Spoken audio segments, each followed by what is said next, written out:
Welcome to my YouTube channel. आज मैं आपको क्लास 11 के लिए उर्दू का सबक नंबर 27 पढ़ाऊंगी। तो बच्चों, ये चैप्टर भी एक नज़्म है। इस नज़्म का नाम है तन्हाई और इसके शायर हैं फैज़ अहमद फैज़। अब जैसा कि मैं आपको हर बार बताती हूँ कि नज़्म से मुतालिक अहम मालूमात एग्ज़ाम में ज़रूर पूछी जाएगी। तो सबक नंबर 23 के अंदर नज़्म से मुतालिक सभी ज़रूरी मालूमात मैंने पढ़ाई हुई है जो कि एग्ज़ाम में ज़रूर पूछी जाएगी। इसके अलावा मतला, मक्ता, रदीफ़ और काफ़िया किसे कहते हैं, ये भी एग्ज़ाम के लिए एक मोस्ट इम्पॉर्टेंट टॉपिक है। इस वीडियो का लिंक आपको डिस्क्रिप्शन के अंदर मिल जाएगा, आप वहाँ से जाकर याद से ज़रूर देखना। तो सबसे पहले हम शायर का इंट्रो पढ़ते हैं, क्योंकि एग्ज़ाम में किसी भी शायर का इंट्रो आपसे पूछा जा सकता है। फैज़ अहमद फैज़, इनकी पैदाइश 1911 में, इनका विसाल यानी कि इंतकाल 1984 में हुआ। फैज़ अहमद ख़ां इनका असल नाम था और फैज़ इनका तखल्लुस था, यानी कि असल नाम क्या था, फैज़ अहमद ख़ां, और जिस नाम से शायरी में मशहूर थे वो फैज़ था। ये सियालकोट के करीब एक गाँव में पैदा हुए। फैज़ की तालीमी ज़िंदगी का आगाज़ यानी कि शुरुआत मिशन स्कूल सियालकोट में हुई। आला तालीम के मराहिल इन्होंने लाहौर से तय किए। इन्होंने अंग्रेज़ी और अरबी ज़बान में एमए किया और 1935 में इनका तकर्रुर एमए कॉलेज अमृतसर में बतौर अंग्रेज़ी के उस्ताद के तौर पर हुआ। दूसरी जंग अज़ीम के ज़माने में ये फ़ौज में भर्ती हो गए और तरक्की करके लेफ्टिनेंट कर्नल के ओहदे तक पहुँच गए। कुछ अरसे तक पाकिस्तान टाइम्स के चीफ़ एडिटर भी रहे। इसके अलावा अदब लतीफ़, इमरोज़, लेलो नहार और एफ्रो एशियन राइट्स फेडरेशन की इदारत के फ़राइज़ भी इन्होंने अंजाम दिए। फैज़ कॉलेज के ज़माने से ही शेर कहने लगे थे। इनके पहले मजमूए के कलाम का नाम था नक्शे फरियादी, जो कि 1941 में शाया हुआ, पब्लिश्ड हुआ। तरक्की पसंद तहरीक का जब आगाज़ हुआ तो फैज़ और ज़्यादा सरगर्मी के साथ शायरी की तरफ मुतवज्जे हो गए, यानी कि माइल हो गए, और उनका रंग सुख्न यानी कि शायरी कहने का अंदाज़ बदला। उनकी इस सिलसिले की शायरी यानी कि बदली हुई शायरी का अंदाज़ पुरखतियबाना अंदाज़े गालिब है, लेकिन इसी ज़माने में उन्होंने चंद लाफानी नज़में भी कहीं, जिनमें हम लोग, सुबह है आज़ादी, दरीचा और तन्हाई काबिल ज़िक्र नज़मों के नाम हैं। नज़म के साथ साथ फैज़ ने गज़लों में भी तबाह आज़माई की, यानी कि गज़लें भी लिखी, और इस सिन्फ यानी कि शायरी के इस प्रकार को भी नया अंदाज़ दिया, यानी कि गज़लों को नया अंदाज़ और नया आहंग अता किया। अब बच्चों, जैसा कि आप सभी जानते हैं कि एग्ज़ाम में 3-4 अल्फाज महीने हर हाल में आते हैं, तो अल्फाज महीनों को बगौर ध्यान से सुन लेंगे। दिलेज़ार कहते हैं गमज़िदा दिल को, राहरू यानी कि रास्ते का चलने वाला मुसाफिर, गुबार कहते हैं धूल को, सुराग कहते हैं पता या निशान को, ऐवान कहते हैं महफिल या मकान को, ख्वाबदे यानी कि सोया हुआ, रह गुज़ार यानी कि रास्ता, मैना कहते हैं सुराई को, अय्याख कहते हैं शराब पीने के प्याले को, मुतकफ़िल यानी कि ताला पड़ा हुआ। अब बच्चों, आपसे एग्ज़ाम में किसी भी नज़्म का खुलासा अपने लफ्ज़ों में लिखने के लिए आ सकता है, तो इस नज़्म का खुलासा आप अपने लफ्ज़ों में कैसे लिखोगे? तो बच्चों, इस नज़्म के अंदर क्या बात बताई गई है कि जो शायर हैं वो अपने आप से ख़ुद कलामी कर रहे हैं इस नज़्म के अंदर।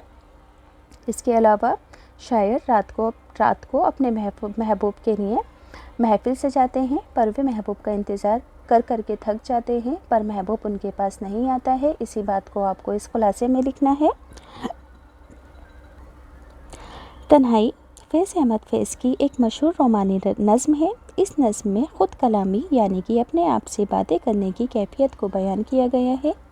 शायर अपने महबूब का मुंतज़िर है, यानी कि इंतज़ार में है। ज़रा सी आहट पर भी चौंक पड़ता है कि शायद महबूब आ गया, लेकिन वे किसी दूसरे शख्स के कदमों की चाप होती है। रात आहिस्ता आहिस्ता ढलने लगती है, मकानों में रोशन चिरागों की रोशनी भी कम होने लगती है, और फिर घर के बाहर सड़क पर किसी की चलने की आवाज़ नहीं आती, यानी कि रात का अंधेरा बढ़ता जाता है, सब लोग सोते जाते हैं, चारों तरफ बिल्कुल सन्नाटा छा जाता है, किसी के भी चलने की आवाज़ नहीं आती है।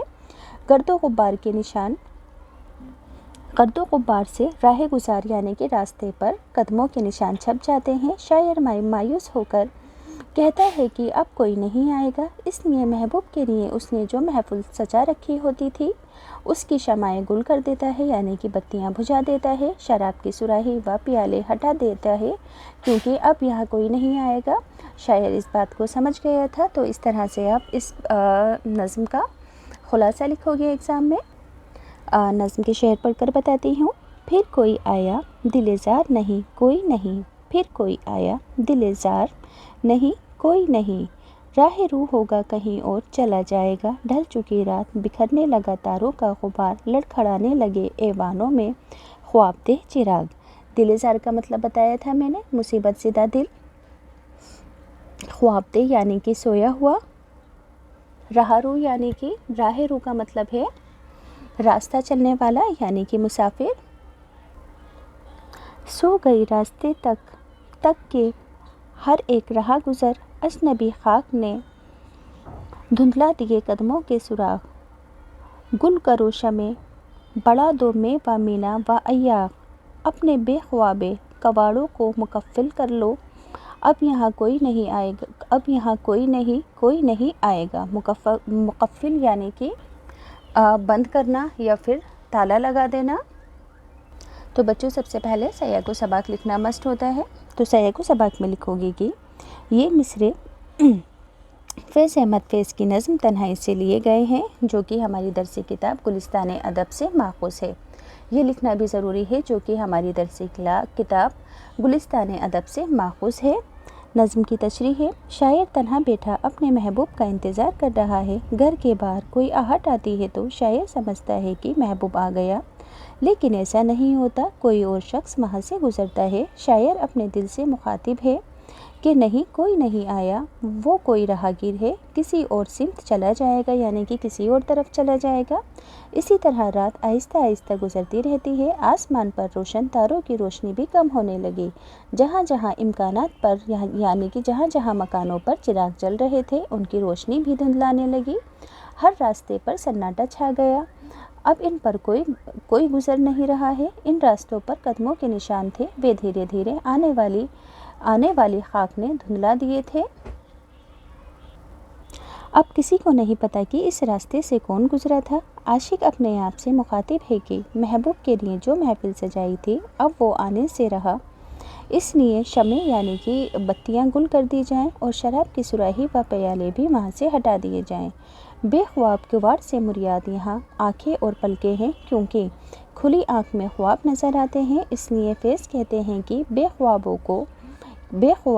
کواڑ بند کر لیے جائیں یعنی آنکھیں بند کر کے سو جائیں، اب یہاں کوئی نہیں آئے گا۔ اب بچوں اس چیپٹر کے ٹیکسٹ بک کے کوشچن آنسر ہیں۔ شاعر تنہائی میں کیا محسوس کر رہا ہے؟ شاعر تنہائی میں یہ محسوس کر رہا ہے کہ محبوب نے وعدہ کیا تھا کہ وہ آئے گا، مگر وہ آج بھی نہیں آیا۔ ہر آہٹ پر شاعر کو لگتا ہے کہ محبوب آ گیا، پر محبوب نہیں آتا۔ رات کے ڈھلنے اور تاروں کا غبار بکھرنے سے شاعر کی کیا مراد ہے؟ رات جیسے جیسے گزرتی ہے تاروں کی روشنی کم ہونے لگتی ہے، روشنی کم ہونے سے لگتا ہے کہ جو تارے قریب قریب تھے وہ بکھر گئے ہیں۔ شاعر نے ابتدائی رات کے مقابلے میں رات کے آخری پہر میں کم ہوتے ہوئے ستاروں کے لیے تاروں کا غبار بکھرنا کہا ہے، یعنی کہ جب صبح ہو جاتی ہے تو تارے نظر نہیں آتے ہیں، تو ایک طرح سے تاروں کا غبار بکھرنا انہوں نے اسی وجہ سے لفظ کا استعمال کیا ہے۔ اگلا سوال ہے، شاعر اپنے بے خواب کواڑوں کو کیوں مقفل کرنا چاہتا ہے؟ بے خواب کواڑوں سے مراد ایک دروازے کے کھلے ہوئے کواڑ ہیں۔ دوسری شاعرانہ بات جو بے خواب کواڑوں کو ظاہر کرتی ہے وہ عاشق کی کھلی ہوئی آنکھیں ہیں، یعنی محبوب کے انتظار میں وہ جاگ رہا ہے اور اس کی آنکھیں بند نہیں ہیں، وہ چاہتا ہے کہ اب محبوب نہیں آ رہا ہے، اس لیے آنکھیں بند کر لی جائیں تاکہ نیند آ جائے۔ اگلا سوال ہے، محبوب کے نہ آنے پر شاعر کے دل کی کیا کیفیت ہوئی؟ محبوب کے نہ آنے پر شاعر اداس ہے، اس نے محبوب کے لیے جو محفل آراستہ کر رکھی تھی وہ اس محفل کی شمعیں گل کر کے شراب اور سراہی مینا وغیرہ ہٹانے کے لیے کہہ رہا ہے، کیونکہ اب محبوب نہیں آئے گا اور اس نے یہ سبھی چیزیں اپنے محبوب کے لیے رکھی تھیں۔ اب بچوں نظم کا مرکزی خیال اپنے لفظوں میں لکھنا ہے، یعنی کہ اس نظم کے اندر کیا بات بتائی گئی ہے۔